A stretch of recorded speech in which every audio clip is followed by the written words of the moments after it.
Hey everybody, we are on episode 235. Be sure you stick around to the end because we've got 5 amazing tips to help you with your allergies this spring.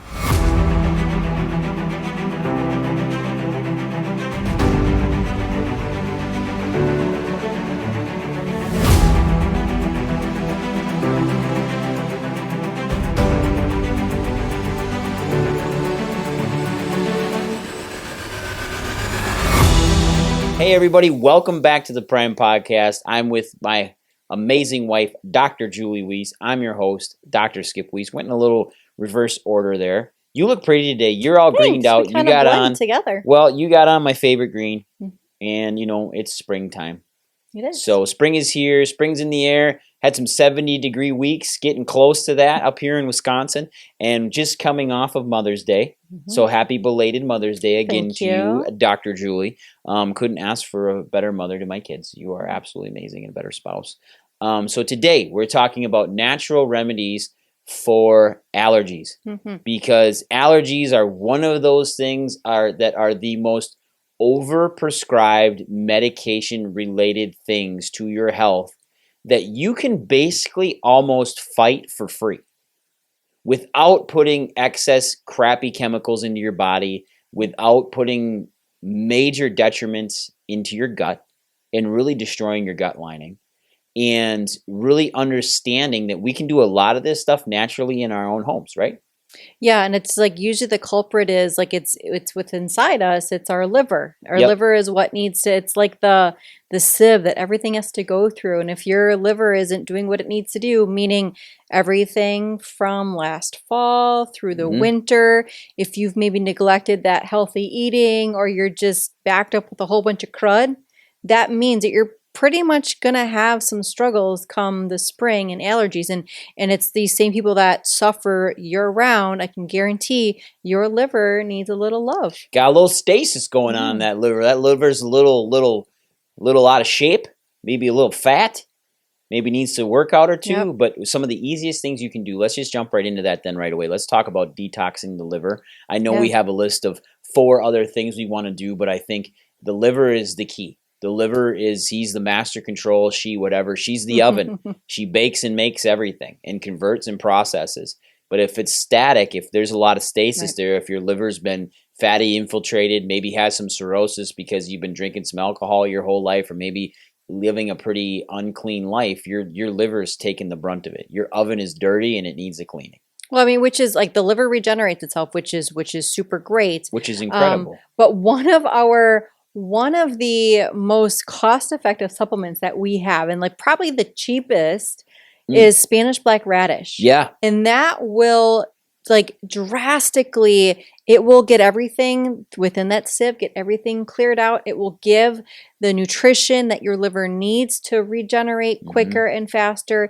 And it just helps kind of like rev everything up and to be able to process. Yeah, it decongests your liver. Your liver gets congested and you can't move things through.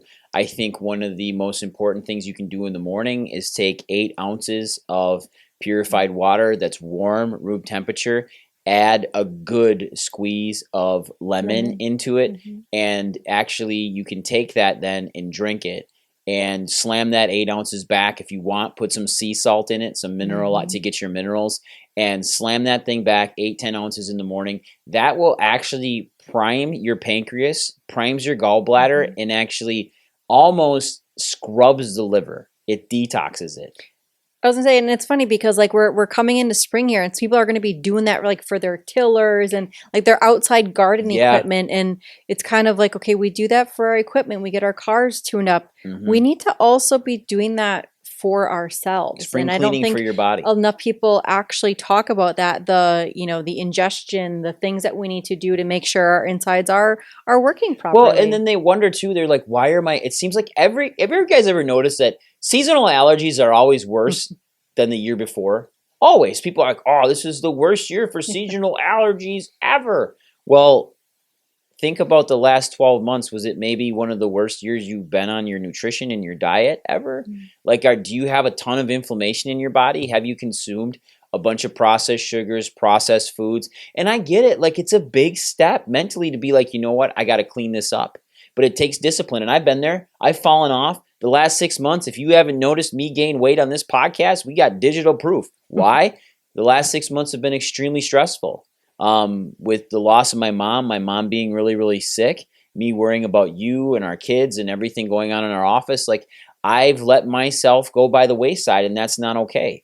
But I know that coming into this, that this allergy season might not be the best for my body, and I might get my butt kicked because of the poor choices that I have made over the last 6 months leading up to this event.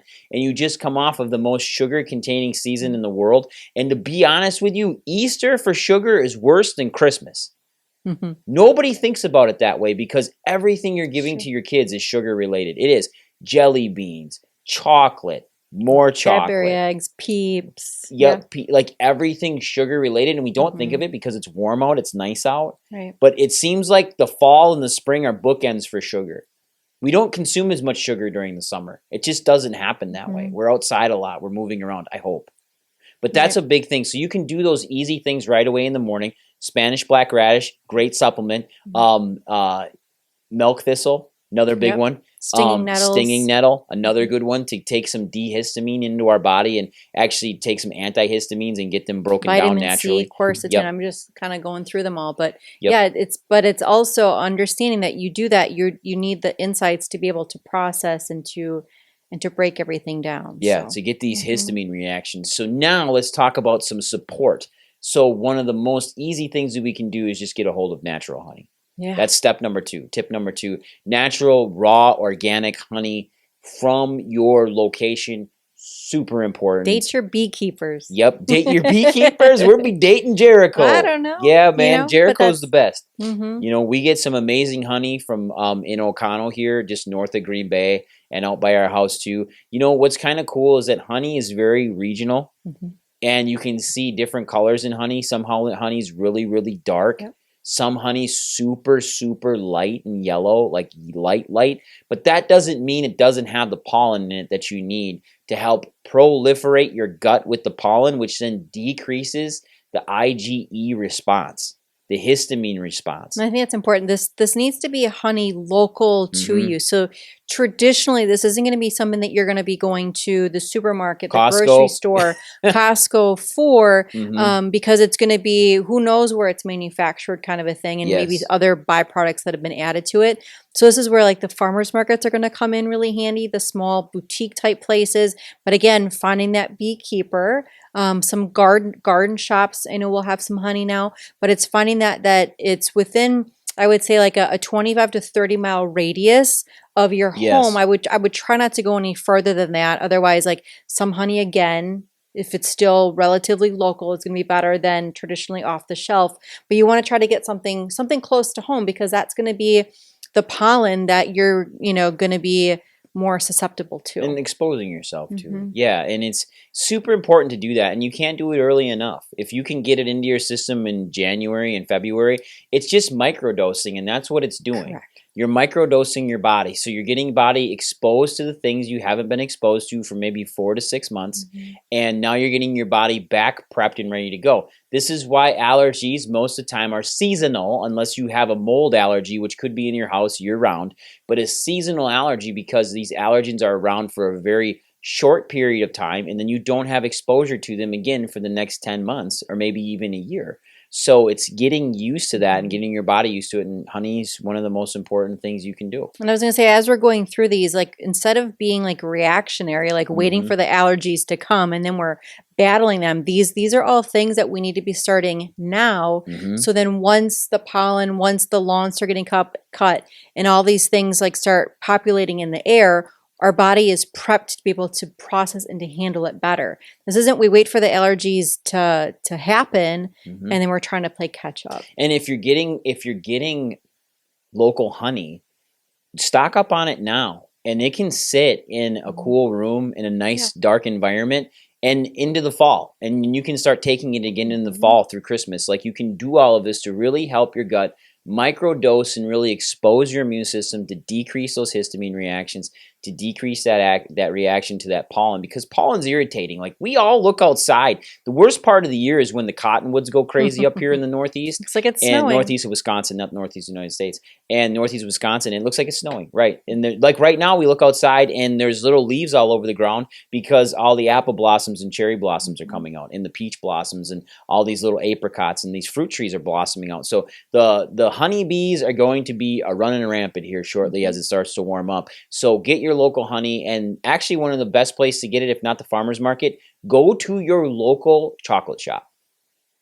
And you're like, what? Chocolate shop is a big deal because generally they have more there than just chocolate. They have a little section that they have where they sell like their shea butters, and they sell their little like soaps and stuff besides chocolate. And there's going to be local honey there. Maybe we need to get some local honey. Maybe we'll share. Maybe we'll get some in stock here. We'll get some in stock. I'll talk to the J man and see what he's got. We're dating our beekeeper. That's right. We date our beekeepers because they bring a good sting. Now, another thing we can do, step number 3 or tip number 3, rinse that nose. Oh, yeah. Yeah, you see them all over the internet. They talk about this thing called a navage, which is like this vacuum pump for your nose, and you're pushing water in and sucking it out the other side. And some of our patients swear by them. They love them. But you can just go with the old-fashioned neti pot.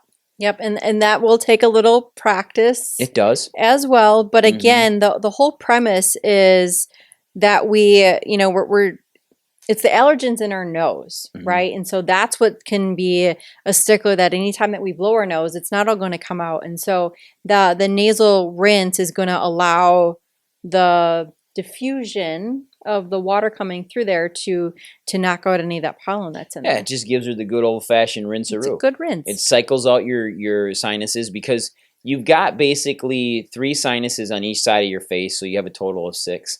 And those ones, they get really packed up, especially your maxillary sinuses, which is right here, and then your sphenoid sinus and your frontal sinus. Your frontal, not so much. Whenever people have allergic reactions, like when they're having seasonal allergies, they don't get a lot of pain here. It's all here underneath their eyes. They usually get like puffy and baggy. And so, I mean, after I'm sure we're going to talk about facial massage. No, we aren't. Oh, get after it. So, I mean, along with as you're doing the nasal rinse, it's where you're going to want to make sure that you're then gently, and this isn't like because it's just superficial, but you're just going to want to massage, and you can start to work the boogers, the back start up, working that right? lymph. We talked about the our liver, but yeah, we want to move that lymph towards our nose so that it can drain that way. Otherwise, we're going to come down here, down to our neck, and these are kind of like our drain tubes. And so we just have to kind of prime the pump a little bit, and then that's where we're massaging that whole area, that's where that lymph gets caught up. But for some people, that's where it does turn into ear infections. It turns into a sinus infection. So again, just to stay on top of it and make sure, again, because that's where it needs to drain. It's got to go somewhere, and if it doesn't drain, it's going to turn into something else. Yeah, and like you had said, you got to go light through the skin, not heavy. You can push those lymph ducts down and close them. They're like veins, but even thinner walled. They're not fragile. They're just not strong. So you just gently use your fingers and massage down nice and easy, just through the skin. That pulls all of that down. Super important. Thanks for talking about that. So if we're talking, so the neti pot, again, we talked about that. But we actually are really great. A dentist friend of ours, we have a nasal spray that we use for those that are struggling with sleep apnea, but this is also the perfect spot to throw that in there that will help to aerate, get those turbinates cleaned out, which when we're talking allergies is going to be able to do that. So the hyponasal spray hypochlorous is stuff beautiful. Is great, and it's been reformulated now twice. So this new stuff that they came out from Dr. Rick Downs, by the way, the world's foremost leading authority in maxillary work and sinus rinses and sleep. Rick patented something, came through the 3rd generation now, and doesn't burn anymore, which is good. You don't feel like your eyeballs are going to pop out of your sockets, but it works amazing. But that's where if we just takes that inflammation, a plug for sleep apnea, that's what it does, and so it goes in and it cleans out those turbinates. So like within there, it gets bound up again, it gets gunky, and so that is one simple, easy way to get that cleared out versus doing the different nasal nose surgeries and removing tonsils that we need to actually mitigate and to help flush the system. Yeah, your tonsils are a major first line of defense for your oral pharynx, which is where your mouth meets your throat and your nose. and they help fight pathogens and viruses that come in. So when they're super irritated, we have some form of inflammation in our body. And it's generally not because your nose is inflamed. Something's going on with the gut. Something's going on internally. So we really got to get that under control, like we talked about in the beginning. Now, fourth step, number 4, is we're going to look at immune supporting supplements. So I know we talked about how to support the liver with stinging nettle, with milk thistle, with Spanish black radish, and with water with lemon in it. Primes the pump, gets everything moving. But then how do we then support the immune system? Because some people will say it's like, I get allergies and then I get a cold.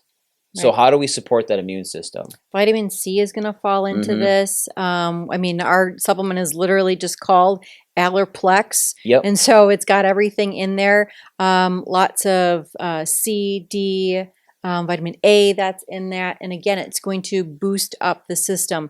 Antranex is another byproduct of that. It has everything from Allerplex in it. Antranex is wonderful. And so that's a beefed up product. Echinacea is going to be really good. That falls in here for a really good supplement. And again, all of these are, we can't be reactionary to it. These are those things that we should be doing now to beef up the system and get that low loading dose. So then if all of a sudden we have a trigger or something catches up on us, then we take more of it. So then we're over that hump. We're not battling that allergy for quite as long. Echinacea is one of those supplements that is wonderful.